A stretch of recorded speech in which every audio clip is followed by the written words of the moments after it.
അടുക്കളത്തോട്ടത്തു നിന്ന് പറിച്ച നല്ല പഴുത്ത കാന്താരി കൊണ്ട് ഉള്ള ഒരു ചമ്മന്തിയാണ് ഇന്ന് ഉണ്ടാക്കാൻ പോകുന്നത്. വാളംപുളി വെള്ളത്തിൽ അരിയിച്ചിട്ട് പുളിവെള്ളം ഉണ്ടാക്കാം.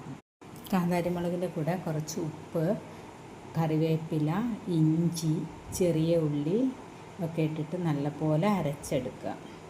ഇത്തിരി പുളിവെള്ളം കൂടെ കൂട്ടിയിട്ട് ഉപ്പ് ഇട്ട് വീണ്ടും ഒന്ന് അരച്ചെടുക്കുമ്പോൾ ഇതുപോലെ പേസ്റ്റായി കിട്ടും. ഇനി നല്ലപോലെ പിഴിഞ്ഞത് എടുത്ത് നല്ല വെട്ടി തിളച്ച് വരുമ്പോഴാണ് നമ്മൾ മുളകിട്ട് കൊടുക്കുന്നത്, അല്ലെങ്കിൽ കേട് വരും. കുറേ ദിവസത്തിന് വെക്കാനുള്ളതുകൊണ്ട് പുളി നല്ലപോലെ തിളച്ച് വരണം. പുളി നല്ലതുപോലെ തിളച്ച് വന്നിട്ടുണ്ട്. ഇനി അതിലേക്ക് നമ്മൾ എടുത്ത് വെച്ച മിക്സ് ഒഴിച്ച് കൊടുക്കാം. പുളി ഇങ്ങനെ ഇതിലേക്ക് ഇട്ട് കൊടുക്കാം.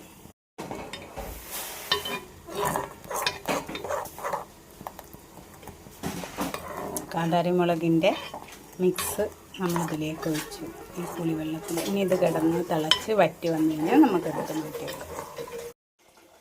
ഇതാണ് നമ്മുടെ സംഭവം വറ്റി കുറുകി വന്നിട്ടുണ്ട്. കാന്താരി മുളകാണ് അരച്ചത്.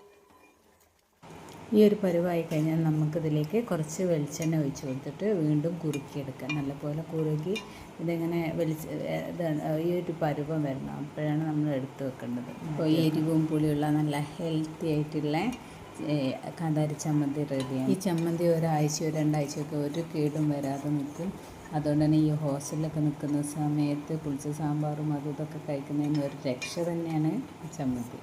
എന്തായാലും ഒന്ന് ട്രൈ ചെയ്ത് നോക്കൂ.